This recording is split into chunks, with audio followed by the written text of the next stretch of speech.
Hey. So today we are going to go over chapter uh, 20, 25, the end 27 through 31, all the way up to chapter 28, verse 1 through 5. And I'm just trying to get that set up here. All right, there it is. Yeah, I'm a little late getting this one posted. Let's just hope that it doesn't stay an issue for long and we get back on track.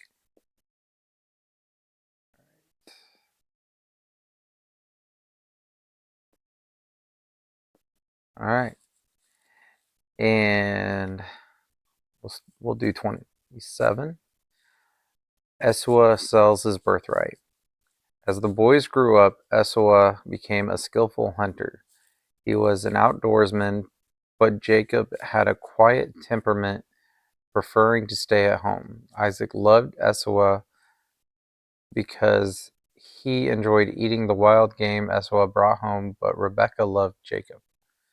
One day, when Jacob was cooking some stew, Esau arrived home from the wilderness, exhausted and hungry. Esau said to Jacob, "I'm starving. Give me some of that red stew." This is how Esau got his other name, Edom, which means red. "All right," Jacob replied, "but trade me your rights as the firstborn son." "Look, I'm dying of starvation," said Esau. "What good is my birthright to me now?" But Jacob said, "First you must swear that your birthright is mine." So Esau swore on oath, thereby selling all his rights as the firstborn to his brother Jacob. Then Jacob gave Esau some bread and lentil stew.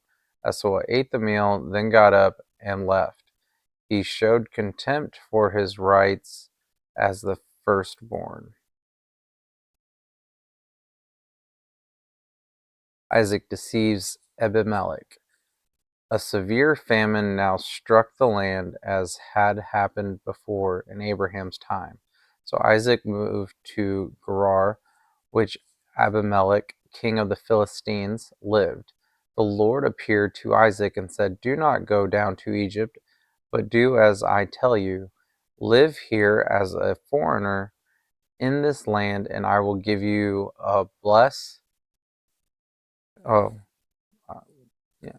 Live here as a foreigner in this land, and I will be with you and bless you. I hereby confirm that I will give all these lands to you and your descendants, just as I solemnly promised Abraham your father. I will cause your descendants to become as numerous as the stars of the sky, and I will give them all these lands. And through the descendants, all the nations of the earth will be blessed. I will do this because Abraham listened to me and obeyed all my requirements, commands, decrees, and instructions." So Isaac stayed in Gerar. When the men who lived there asked Isaac about his wife Rebekah, he said, "She is my sister." He has he was afraid to say, "She is my wife." He thought, "They will kill me to get her because she is so beautiful." But some time later, Abimelech, king of the Philistines, looked out his window and saw Isaac caressing Rebekah. Immediately, Abimelech called for Isaac and exclaimed, "She is obviously your wife. Why did you say she is my sister?" "Because I was afraid someone would kill me to get her from me," Isaac replied. "How could you do this to us?" Abimelech exclaimed. "One of my people might easily have taken your wife and slept with her, and you would have made us guilty of a great sin." Then Abimelech issued a public proclamation: "Anyone who touches this man or his wife will be put to death." When Isaac planted his crops that year, he harvested 100 times more grain than he planted, for the Lord blessed him. He became a very rich man, and his wealth continued to grow. He acquired so many flocks of sheep and goats, herds of cattle, and servants that the Philistines became jealous of him. So the Philistines filled up all of Isaac's wells with dirt. These were the wells that had been dug by the servants of his father Abraham. Finally, Abimelech ordered Isaac to leave the country. Go somewhere else, he said, for you have become too powerful for us. So Isaac moved away to the Gerar Valley, where he set up their tents and settled down. He opened the wells his father had dug, which the Philistines had filled in after Abraham's death. Isaac also restored the names Abraham had given them. Isaac's servants also dug in the Gerar Valley and discovered a well of fresh water. But then the shepherds from Gerar came and claimed the spring. This is our water, they said, and they argued over it with Isaac's herdsmen. So Isaac named the well Esek, which means argument. Isaac's men then dug another well, but again there was a dispute over it. So Isaac named it Sitnah, which means hostility. Abandoning that one, Isaac moved on and dug another well. This time there was no dispute over it, so Isaac named that place Rehoboth, which means open space. For he said, at last the Lord has created enough space for us to prosper in this land. From there, Isaac moved to Beersheba, where the Lord appeared to him, and on the night of his arrival, I am the God of your father Abraham. He said, do not be afraid, for I am with you and will bless you. I will multiply your descendants, and they will become a great nation. I will do this because of my promise to Abraham, my servant. Then Isaac built an altar there and worshipped the Lord. He set up his camp at that place, and his servants dug another well. Isaac's covenant with Abimelech. One day, King Abimelech came from Gerar with his advisor Ahuzath and also Phicol, his army commander. Why have you come here? Isaac asked.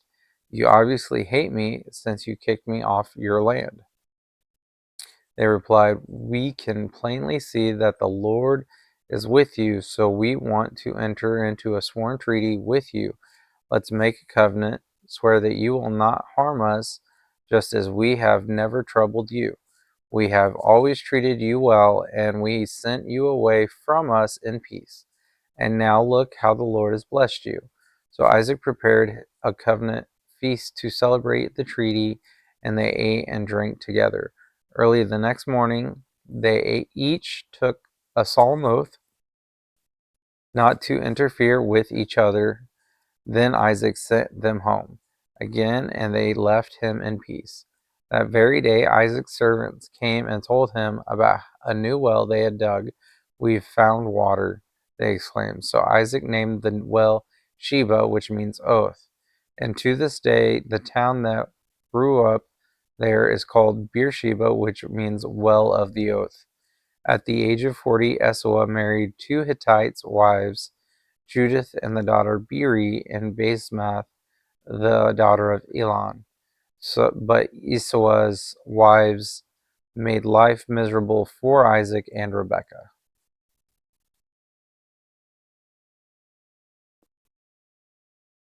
One day, when Isaac was old and turning blind, he called for Esau, his older son, and said, my son. Yes, father, Esau replied. I am I am an old man now, Isaac said, and I don't know when I may die. Take your bow and quiver full of arrows and go out into the open country to hunt some wild game for me. Prepare my favorite dish and bring it here for me to eat. Then I will pronounce the blessing that belongs to you, my firstborn son, before I die. But Rebekah overheard what Isaac had said to his son Esau. So when Esau left to hunt for the wild game, she said to her son Jacob, listen, I overheard your father say to Esau, bring me some wild game and prepare me a delicious meal. Then I will bless you in a Lord's presence before I die. Now, my son, listen to me. Do exactly as I tell you. Go out to the flocks and bring me two fine young goats. I'll use them to prepare your father's favorite dish. Then take the food to your father so he can eat and bless you before he dies. But look, Jacob replied to Rebekah, my brother Esau is a hairy man, and my skin is smooth. What if my father touches me? He'll see that I'm trying to trick him, and then he'll curse me instead of blessing me. But his mother replied, then let the curse fall on me, my son. Just do what I tell you. Go out and get the goats for me. So Jacob went out and got the young goats for his mother Rebekah, took them and prepared a delicious meal, just the way Isaac liked it. Then she took Esau's favorite clothing, which were there in the house, and gave them to her younger son, Jacob. She covered his arms and the smooth parts of his neck with the skin of the young goats. Then she gave Jacob the delicious meal, including freshly baked bread. So Jacob took the food to his father. My father, he said. Yes, my son, Isaac answered. Who are you, Esau or Jacob? Jacob replied, it's Esau, your firstborn son. I've done as you told me. Here is the wild game. Now sit up and eat it so you can give me your blessing. Isaac asked, how did you find it so quickly? My son, the Lord your God put it in my path. Jacob replied. Then Isaac said to Jacob, come closer so I can touch you and make sure that you are really Esau. So Jacob went closer to his father, and Isaac touched him. The voice is Jacob's, but the hands are Esau's, Isaac said. But he did not recognize Jacob because Jacob's hands felt hairy, just like Esau's. So Isaac prepared to bless Jacob. But are you really my son, Esau? He asked. Yes, I am, Jacob replied. Then Isaac said, now, my son, bring me the wild game, let me eat it, and then I will give you my blessing. So Jacob took the food to his father, and Isaac ate it. He also drank the wine that became served that had Jacob served him. Then Isaac said to Jacob, please come a little closer and kiss me, my son. So Jacob went over and kissed him. And when Isaac caught the smell of his clothes, he was finally convinced, and he blessed his son. He said, ah, the smell of my son is like the smell of the outdoors, which the Lord has blessed. From the dew of heaven and the richness of the earth, may God always give you abundant harvests of grain and bountiful wine.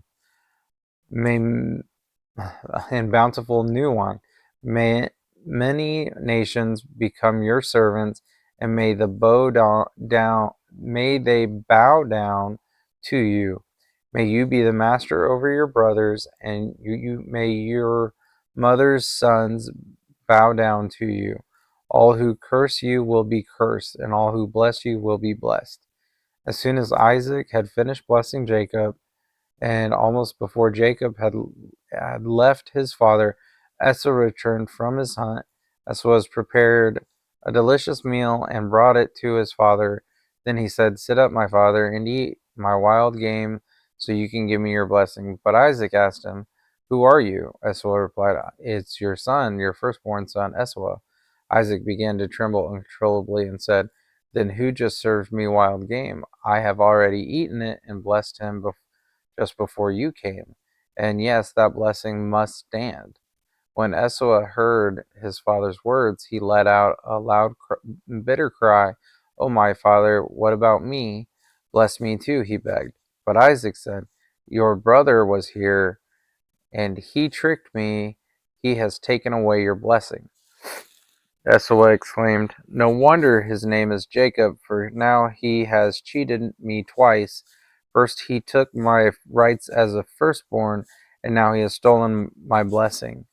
Oh, haven't you saved even one blessing for me? Isaac said to Esau, I have made Jacob your master, and have declared that all his brothers will be his servants. I have guaranteed him an abundance of grain and wine. What is left for me to give you, my son?